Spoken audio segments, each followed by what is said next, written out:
Capology, the study or science of salary caps. And the only podcast breaking down the NFL salary cap. Go beyond metrics, analysis, and game tape, and dig deeper. With Jason Waltman. We called him the Legion of Whom, right? An episode before I even joined the show. Yeah, that's when it was good. Yeah, okay. Andrew Moss. He is 1 or 2 Popeyes biscuits away from being a tight end. And Troy Olsen. We're gonna get there. Actually, that's next. Calm down there, Andrew. Let me host. I'll get you there. Okay. The NFL is a business. Show me the money. And it's time to go to class. The Capology 101 podcast. Part of the Factory Sports Network. And powered by DynastyFootballFactory.com. You know what they say, that money calling, that money on the phone. Hey, we got to cash in, man. We got to cash in. What's going on, everybody? Welcome to the latest episode of Capology 101 podcast, a podcast where we break down the salary cap to give you an edge over your league mates. I'm back. It's me, Troy Olsen. I am DFF voice. I'm here with Jay Waltner. Jason, how's it going at DFF Jay Waltner? Oh, it's going great, sir. My Georgia Bulldogs are number 4 in the country right now, so we're playoff bound as we speak. Yes, good stuff. Other than that, my NFL life is terrible because the Cowboys just like to nosedive. So they like to run on first down. Yes, they still like to run on first down. Yeah, they really like to run. And they should run. I mean, they got a good running back, but you got to do something more too because they have a good quarterback too that they're about to pay $40 million a year. But that's something we've talked about on every episode and can pass on. Of course, that other voice you heard was also our man Andrew Moss at NFL Sharp Tampa. How's it going, Andrew? Not going nearly as well for my college team. The Wake Forest Demon Deacons, of course, lost to Virginia Tech this weekend, effectively ending their Orange Bowl hopes. And we lost our top 2 receivers to injury. So, could be better. And you got Clemson. Coming up. And we do have Clemson coming up. We have Clemson, Duke, and one other ACC team. I can't think of who. Time to shock the world. You guys never know. Yeah, it's time to Tampa shock Bay the world. won. Let's go. But the Bucks won, so there's that. I've never felt worse about a Bucks win. That game was just like, it was icky. So Moss said on Twitter, he said we might have won, but it felt like a moral loss. I think that's the first time I've ever heard somebody say it's a moral loss versus a moral win. So that was pretty great. So only Andrew Moss. Yeah, right. We're also joined on the phone by my friend Rob. You can find Rob on Twitter at Angry Sports Couple. But Rob, tell us wherever people can find you and where that handle comes from. Angry Sports Couple at him_her sports. Basically just me and my wife decided we needed more people to talk about fantasy football with. So we're on the same handle. You can always see who's who. We put him or her in front. And look us up, talk about fantasy football, college football, go Tigers. Good weekend for that. That's, of course, the LSU Tigers, because we are talking about the New Orleans Saints today. That's been Rob's team for many years. He's been attending games from before Katrina. Before we dive into the Saints as a whole, Rob, and this, I'm going to kind of spring this on you. I did want to ask you something. As somebody that's from a distance, I love Drew Brees. I think he seems to be one of the greatest human beings on the planet. And I remember people lining up at the airport to high-five the Saints coming back in and him walking down from the airport, signing autographs for everybody. And then during Katrina, him taking all of his free time to just be there with the people, trying to put that town back together. What does Drew Brees mean to the city of New Orleans? Drew Brees could kill a man in the middle of Canal Street and nobody would say a thing. This team that hurt for so long, and generations. Just what he brought to everybody, especially at that time, after the storm. It was just amazing. You can't put words to it. There's no better sports story, I think. It was more than just a football game for what he brought to that city. Would it be the same thing for Sean Payton too? Yeah. Sean did. Okay. Sean did it. He put the team together and everything else. But just Drew's the face of it. He's the one that we get more commercials. Everybody loves a quarterback. Do you think that Bountygate changed the way? Maybe locally, but not locally. No, Greg Williams. People can't stand him, but no, people were just ready for Sean to come back once the suspension was over. I totally forgot about it until you brought it back up. It's not like other teams. Their problems seem to stay with them, and the Saints, it kind of seem to go away pretty easily after it happened. I think it is because they are very likable and they have very likable guys, and again, Drew Brees has been such a failing in San Diego, and then being as good as he has been in New Orleans, and then like I said, being so important to that team through the hurricane. And we'll get more into Drew Brees in a bit, but this is just, Drew Brees the person. I always have wanted to ask people that are from New Orleans that really follow the Saints that what he has meant to that town, because I remember watching stuff about Hurricane Katrina, and just he was in every clip, which it's easy to put him on there, but just to see him out there not asking for anything, he was just there to help. I always thought I always wanted to see if that was truly the way that the city felt. Yeah, So. I mean, and the about it too was it was like his career comeback parallel the city's comeback. I mean, he was damaged goods. Saban in Miami passed on him. They went with Culpepper, and we lucked out. I mean, lucking out doesn't even put words to it, but he got to make a comeback, and it helped the city make one too. Did you guys know you actually offered the Dallas Cowboys a second-round pick for Tony Romo when Sean Payton first went to the Saints? I heard something because Peyton had all those time. Peyton was the one that that discovered Romo. I mean, he's got a little bit of an ego when it comes to finding low-round undrafted quarterbacks, but it all worked out. In today's episode, we're going to look at the potential future for the New Orleans Saints, as well as other news and notes that affect their NFL teams and your salary cap leagues. But first, we got a cool announcement from DraftKings. DynastyFootballFactory.com has it all. Impact articles, a full scope of fantasy football rankings, ADP, and exclusive members-only access to Factory Sports Slack channel. Dynasty, Redraft, IDP, Devi, and even DFS. A Factory Sports membership unlocks it all. And annual memberships are free. That's right. We've partnered with DraftKings to bring you your annual sports membership for free. Just go to dynastyfootballfactory.com/shop and click on the DraftKings membership promo. Sign up for your DraftKings account, deposit just $20, and you'll receive a free $10 bonus and free Factory Sports annual membership. Eligibility and restrictions apply. See website for details. So act now and become a Factory Sports member for free. Visit dynastyfootballfactory.com/shop today. So on this DraftKings things, guys, if you haven't jumped on this yet, it's literally free money and a free subscription to DFF. Go check it out, because I have been told that this is not going to run very much longer, and the person it came from has some control over that. So definitely get in on this. You put $20 in at DraftKings, and according to DFF_Shane, you may be able to make more than one account if you already had a DraftKings account. I'm not telling you to go do this, but if you want a free subscription to DFF, this would be a great way to do it. Get your free subscription to Dynasty Football Factory. All you do is deposit $20 at DraftKings, get the $10 free. Plus, you get the free subscription to see great writings by people like myself, and that makes it worth it right there. The subscription's like $30. So literally, even if you put $20 on DraftKings and you lost it, you're still spending less than you would for a year of Dynasty Football Factory, and it's well worth the money. I know there's a lot of free options, but it's well worth the money. And just so you know, being the senior director of public relations, I can co-sign on that. It's not going to last much longer. It is time for the loose change. Not a whole lot happened this week. I think we've talked about it, that we finally saw Josh Gordon on the field. He is undefeated. He is the only player in the NFL that is undefeated after the Seahawks defeated the 49ers on a great game on Monday Night Football. But outside of that, not a whole lot shaken this week. Jason, what do you got?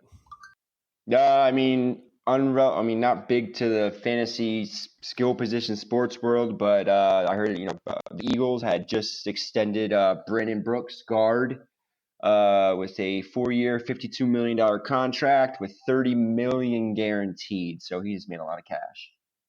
Moss, what about you? Anything jiggling in your pocket? The Bucs cut their first-round bust of a cornerback, Vernon Hargreaves. That one hit home for you, didn't it, buddy?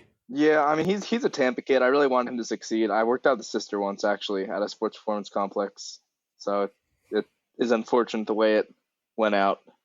I'm sorry, real quick, just so everyone knows, the Bucs did pick up his 5th-year option back in April. So any team that picks him up off waivers, they will have the rights to that 5th-year option. However, that money I think he's owed about $9.4 million. However, that money is not guaranteed unless he gets injured. but once the new league year starts, it becomes guaranteed. So he can be picked up. I think he's only owed like $700,000 or something like that for the rest of the year. And then he could be cut once the season's over. And no fifth-year option, $9.4 million is attributed to the new team. I'm going to kind of spring this on you, but Rob, you got anything that was in the sports world that kind of grabbed your fancy this week? Dynasty rankings bump up Clyde Edwards-Helaire after that Alabama game. There you go. You heard it here first. Maybe not first, but you heard it here. We gotta cut away real quick to the Scouting Academy, and we'll be right back to talk the big money, the New Orleans Saints. We'll be right back. Scout NFL football like a pro. Invest in yourself and get a degree in player evaluation and assessment from the Scouting Academy. They've educated NFL GMs, personnel directors, and dozens of NFL scouts. Enroll today and you'll watch the same game tape NFL coaches watch. You'll learn to look past the metrics with position-by-position analysis. This is a time-tested curriculum, a chance to learn from the NFL execs and coaches. Sign up today and get a Dynasty Football Factory exclusive discount for a limited time only. Save $50 when you sign up at dynastyfootballfactory.com. And it's time for the big money portion of the show. This week we are focused in on the New Orleans Saints. Jason, why don't you break down the salary cap situation for the Saints? Sure. For this year, the remainder of the year, they have about $4.4 million in open cap space, and then next year it'll jump up to just a little over $19 million, and that's not including any cuts they've made as well as any cap increases. So you could probably project that to be closer to about 30, $32 million. So they're in a little healthy situation there. So with that being said, the big part of them being healthy is that they have a team that's somewhat young and somewhat old, and we're going to break that down for you. Probably their most notable position is their quarterback position, although I guess that's arguable anymore because they got a little bit of good all the way around. But at quarterback, they have the man, the myth, the legend, Drew Brees, as we talked about at the open of the show, along with Teddy Bridgewater, who is trying to revamp his career and actually looked pretty good when Drew was out earlier this year. And then Taysom Hill, the athlete, the player that can play anywhere, and they like to use at quarterback once in a while. So let's start there and let's talk about that a little bit, Rob. What is Taysom Hill? That's a great question. I don't know if I feel comfortable with Taysom being. I mean, some people, they're already declaring him the heir, and it's hard to just not think of him just as a weapon. I just don't see him under center every snap of a game. Yeah, he's just such an odd one, and I started with him because he's kind of he's a no money guy, you know. But let's get into the money a little bit since that's what we're all about. Jason, what does this Drew Brees contract look like going forward for the Saints? Next year actually is a voidable year. I mean, I don't think they're going to void his contract though. And this year, I mean, for his Hall of Fame status and what he produces and everything, I mean, he's only a $22.7 million cap hit, which, and Moss will tell you, that's cheap for a guy of his talent. And then next year, it's 21.3. I mean, maybe they'll do something to be creative with cap or whatever. But as of right now, it's only 21.3. So, I mean, as far as his salary cap, that's phenomenal in my book. Getting anywhere close to 10% of the salary cap on an elite quarterback is, I call it like it's a steal, attacking the salary cap. The only team that's really been able to do it consistently over the past couple of years and is not doing it anymore this year is the New England Patriots with Brady. Right. And he's definitely fits that. You used to call it a unicorn deal. I remember that too. So yeah, there we go. He forgot his own phrase. Damn it, Moss. So I mean, I'm useless. So I mean, his contract is great for the Saints. It's not a long-term deal either. So if he did decide to hang it up, which I'm pretty sure, Rob will let us know, which I don't think he is, but Rob will let us know if he's thinking about that or not. And then you got Bridgewater next. Bridgewater is only a 3.25 hit, which is freaking phenomenal. And then next year as well, he has a $4 million cap hit, which is voidable. But I think at this point, they're going to want to keep him. Unless they trade him. Yeah, I don't think so. With Breeze's age and everything, with how well he fits, with what they did and everything like that. I mean, they went 5-1 without him. And I'm sure Rob will speak a little bit more into detail when it comes down to, what they feel about Bridgewater. I can just see them honestly extending him and being more of a bridge guy for when they find their heir apparent. Who knows? Or maybe they'll roll with him. I mean, geez, they were 5-1 with him. And then last guy we have is Taysom Hill. He's a $645,000 cap hit, and he's gonna be a restricted free agent. So they have all of his rights. So Rob, let's talk about that a little bit. Do you see them reworking Breeze's contract or just paying him as it is? And then also on the quarterback note, what does Bridgewater mean to this team right now? I'm really relieved that we get another year to check Bridgewater out on the cheap. I think that's really important with with Breeze getting older. I mean, we don't know. I mean, let's fingers crossed we win the Super Bowl this year. He retires at the end. I'm glad that we can, because I'm not totally convinced that Bridgewater's the man, but he's good enough. So maybe with the money you save, you do play him. You can spend to put some pieces around him, because you want to look at the Falcons game last night. It wouldn't have mattered who was in there. I mean, Bridgewater, Taysom Hill, Joe Montana. I mean, that game was ugly. They'd have taken sack after sack after sack after sack. Do you kind of see I don't want to say an issue with Drew Brees being back, because obviously he's Drew Brees, but kind of like, and the only thing I can kind of compare this to is when Carson Wentz was out with the Eagles. Like, they kind of made it more of a team effort. Every guy had to maybe pull their weight a little bit more. But like when Drew Brees is back, they kind of just look at him as the magic man, and okay, don't worry, he's got us. So maybe they play a little more lax. I don't know if you know what I'm saying, but like talking Brees. They played neutered on Sunday. I don't know where there was no fire there. I think you bring up a point, like there's a sense of urgency because, well, Breeze isn't here, so we all have to pick up the slack now. I mean, I think there is something to that. But on the other hand of that, go to that Week 1 game against the Texans. Teddy Bridgewater doesn't win that game for you with 34 seconds left to go. Right. That doesn't happen. Got it. I mean, if he's breathing and he wants to put the pads on, you put him in the game.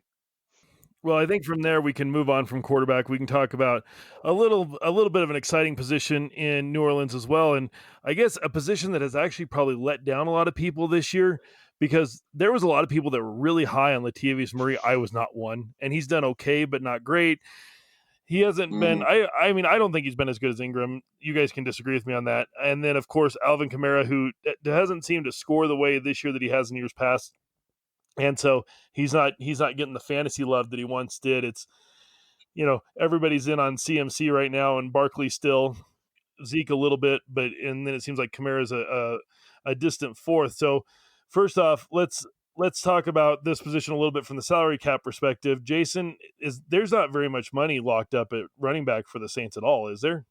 Yeah, no. Well, Murray's a free agent signing. I mean, but still, this year he's under $2 million cap hit, and then he's never more than a $4.3 million cap hit all the way up until 2023 when he's a free agent. So he's a very manageable contract. Pretty decent for a backup. Now Kamara, I can see them possibly extending him soon if they want to be smart about it and not wait for the running. Well, I don't know. Maybe you never know. Maybe the running back market will take a reverse and reset because everyone thinks that you don't need a running back anymore, especially Andrew Moss.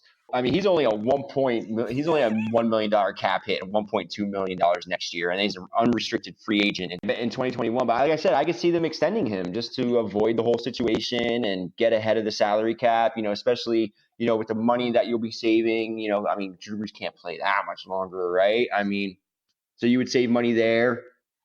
And then if they do stay with Bridgewater as a bridge guy, which funny with the last name, no pun intended. I could see them actually locking up Kamara at the end of this, in the beginning of next year to keep him long term. Moss, how do you feel about the running back position here? I think they're in a good spot. Obviously, I think that again, who's running the ball doesn't matter too much, but I know that Kamara is one of the few that provides an little extra juice in the passing game in terms of catching the ball down the field as opposed to just catching screens and outlet type routes that are late in the play. Because when you throw the later in the play you throw the ball, and the shorter you throw the ball, the less valuable it is. And one of the things that makes a guy like Kamara or a guy like CMC valuable is that they're used on as primary reads instead of just, oh, nobody's open, here's a 1 yard dump off. Because anybody can do that. There's anyone could be a running back nowadays. I mean, shoot, man, just put me in pads. I'll be a running back. I read something interesting, actually. What's his name? Arrowhead Analytics or something. He's doing the Big Data Bowl contest where they give you snapshots of run plays, and you got to figure out how many yards the run play gained based on different factors. And he said that introducing the name of the running back, or even the speed of the running back at the time of the handoff, introduced more noise into the data than hiding them. I thought that was interesting in terms of something towards running backs don't matter. But there is definitely some kind of minimum threshold that the running back does matter for. But I guess the theory is that all of the NFL running backs, or almost all of the NFL running backs, meet this threshold, whatever it is. All I know is we've seen a lot of wide receivers play running back lately, and that is something you wouldn't have seen 10 years ago. And it's definitely an evolving position. I think the running back is important, but I think it's an evolving position. But before we get too far off on a subject we're not really talking about, Rob, how do you feel about your running back position, and what would you like to see different with it? No, I mean, Latavius is a poor man's marketing room. So, I mean, for the money and everything, I mean, he was reliable when Kamara was out. He's good enough. And I mean, with Kamara, you can do so much with him. You know, the Sunday's game, I think part of the reason why we lost is I don't know if any of y'all have it, but how many touches he actually had, especially from a fantasy standpoint, it was extremely lacking. I think he had minimal carries, minimum pass, but whatever it was. Extremely, extremely important to keep him, well past once, Breeze is gone. Strong running game will help a weak quarterback or a rookie or Bridgewater, whoever it is. Moving on from running back to wide receiver, it's a position that's definitely interesting with the Saints because it's got arguably the best wide receiver in the game in Michael Thomas. And then it's kind of just a mess from there. Jason, what do you see as far as the salary cap's concerned for the wide receiver position for the Saints? Next year, Michael Thomas's salary balloons about $9 million, which he's still only a $15 million cap it. He's like 35 years old. So only $15 million for a guy of his talent. Now, he doesn't go up till $20 million until 2023, which by then you'll have some, resources reallocated or anything like that. By then you'll probably have a younger quarterback where you guys can absorb that kind of money. Other than that, I got nothing for you because Tengin's going to be unrestricted free agent. And then you got Traquan Smith, which a lot of people had high hopes for. I mean, he's still relative. He's only in his second year. I mean, maybe you still have, some hopes for him. Usually takes receivers about 3 years to break out. And then, dude, I'm not gonna lie. Who the hell is Keith Kirkwood? No clue. I don't know who that guy is. And then you got Austin Carr, which he's a restricted free agent next year. Dante Harris. I've never even heard of Dante Harris either. I mean, maybe it's just I don't know the depth chart that well. But other than that, I'm at a loss on who these other guys are. So unless Rob can fill us in on maybe we got a sleeper in the house that no one really knows about that the Saints are really excited about moving forward, that'd be nice to know. Other than that, I got nothing for you. I just think it's important to note that Traquan Smith still is under contract for 2 more years at a cost-controlled deal, and that he was very effective when he was playing. Actually, it's 3 more years. He's actually on the books till 2022. I drafted him a lot, actually, which is just unfortunate. Yeah, I've got him in several places. Was expecting a lot more. Before we go to Rob, we're actually going to go back in time, peek at an old episode here. Kevin Turner, when he was on at KT Fun Tweets, when he was on Talking Cowboys, in our Loose Change segment, we actually were talking about wide receivers that could end up in different places. And he had mentioned that the Saints really need somebody. And this is what he had to say. And then we're going to get Rob's take on the second and third wide receiver situation for the Saints. So here's KT Fun Tweets from a couple weeks ago on this show. I go to the playoffs and I'm preparing for the Saints, and it's Michael Thomas on the outside. And then it's like, okay, maybe Jared Cook's going to make a play once every fortnight. And then, Ted Ginn, okay, maybe got to worry about a gimmick with him. If they had a dynamic slot receiver or just another guy, just in general, that changes the way I really think about them, because I really think that offense becomes way, way, way more formidable. If they can add something like that, You mentioned AJ Green or Josh Gordon.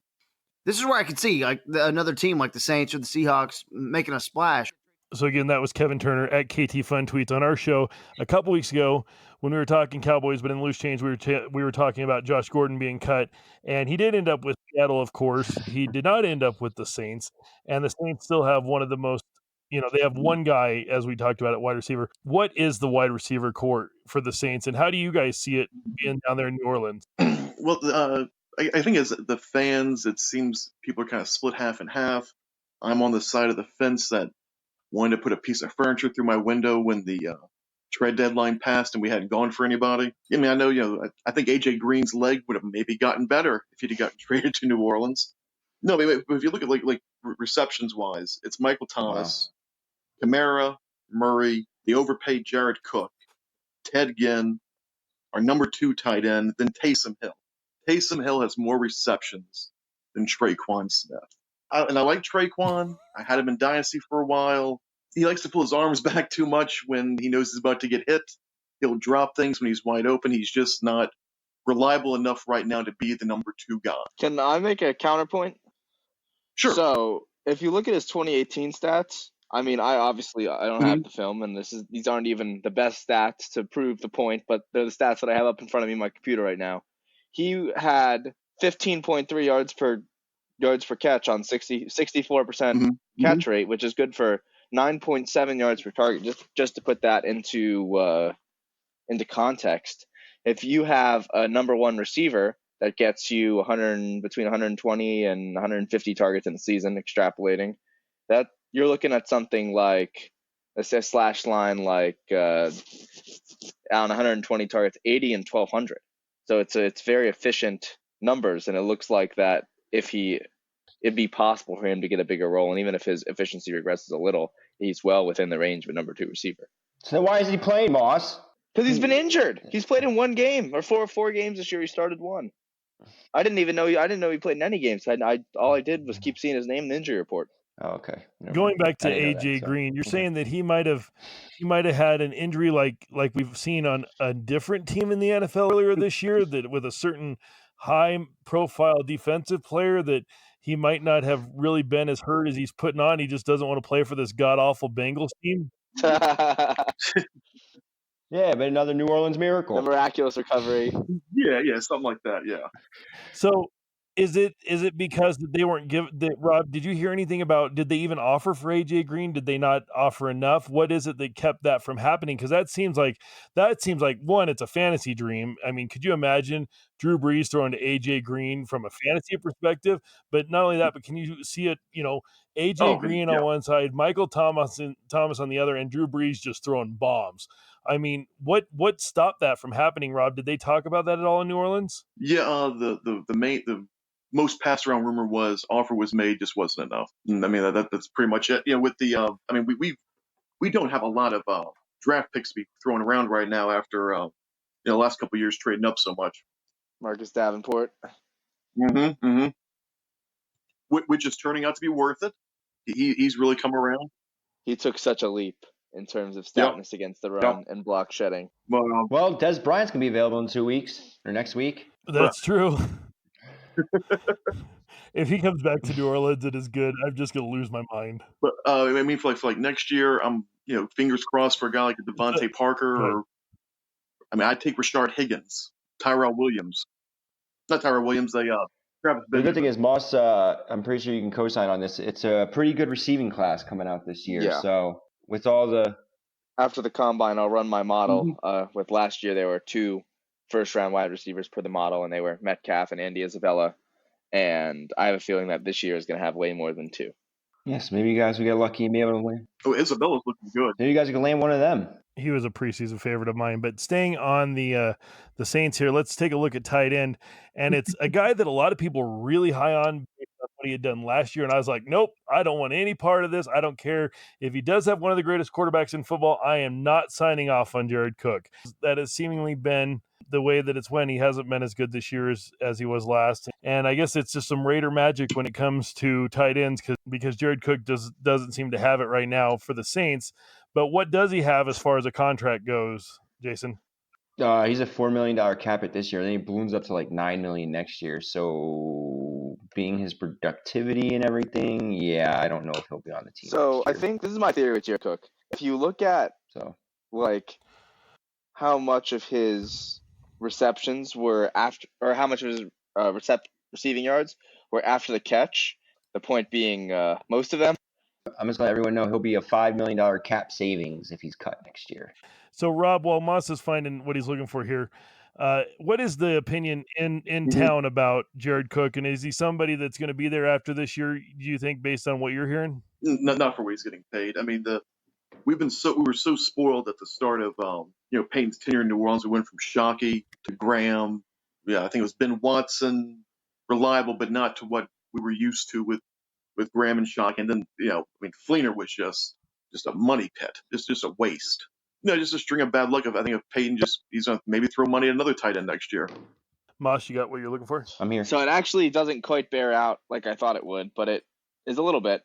So if you look at Jared Cook's yards after catch, it's about 40% of his yards, which my theory was that with captain check down Derek Carr, that it was going to be a really high percentage. And with Drew Brees, instead of habitually checking it down to the running back and the tight end who spreads it around more to the open guy, and that he hadn't been getting separation. But my theory was wrong. So I don't have an explanation for why he's been so much worse. He's been what he's been.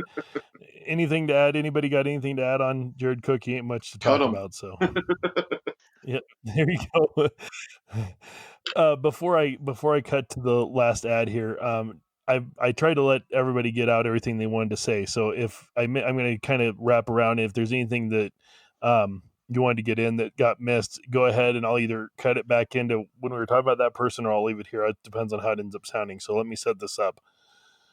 So that is an overview of the offense. Of course, we don't do much with the defense on this show.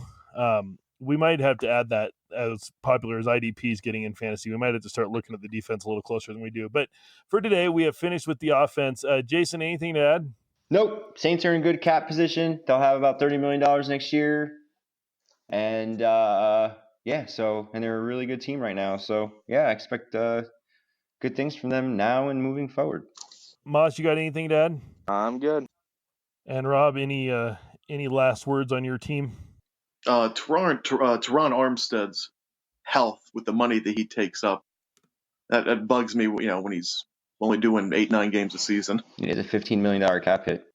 That's some dough for a tackle. Now, when he's healthy, he's a top 5 tackle in the league. But, I mean, be taking as much money as he is, you got to play more. You're only playing half the season. Mm-hmm. And a creative coach that wants to be able to put the kind of players in that he wants to play. That's a lot of money for that kind of team. So that's a look at the New Orleans Saints, both from a fantasy and a salary cap perspective. Now, remember, we do these because salary cap matters, because as the numbers play out and, you can look ahead at who's going to be cut. They might be with a different team. You have to think about how much somebody like Drew Brees affects the other players on the team, how much he has affected somebody like Jared Cook, where Jared Cook could go next year. He might be an offseason pickup for you or somebody to watch if you think he can get that Raider magic back with wherever he goes. But that gives you a look at the Saints as a whole. We got to jump over here. We got a little sponsorship here from Fox City. Our beards are way too important to put any old product in it. The same way you won't throw just any old player in your lineup this Sunday, especially if you have Jared Cook. Welcome to Fox City. Using all organic oils, we boost the hormones your skin needs to grow a thicker, fuller, and longer beard with the natural shine and amazing scent that will get everyone's attention. Rob, are you a beard guy? I am a beard guy. You better give Fox City a try by visiting foxcitybeard.com and use promo code CAP101 to get an extra 20% off, and shipping is free through No Shave November. So again, that's CAP101, get you an extra 20% off and free shipping. So that's going to pretty much do it for this episode of Capology 101. Thanks for taking the time to listen. If you enjoyed the pod, please follow us on Twitter at Capology 101 for the latest topics and content. Please take an opportunity to go over to iTunes. I guess it's Apple Podcasts now. Give us a 5-star rating and review on iTunes, especially the rating portion. If you don't want to review, that's fine, but give us the rating. That's a really big deal. It really helps to draw new listeners here, which will keep us on the air. Also, take some time to check out the Dynasty Football Network at DF_network. There you'll find access to our full line of podcasts. Until next week, thank you to Rob from Angry Sports Couple for stopping in today. And Thank of you, course, guys. thank you to our guys DFF Jay Waltner and NFL Sharp Tampa. I am DFF Voice. We'll see you next week.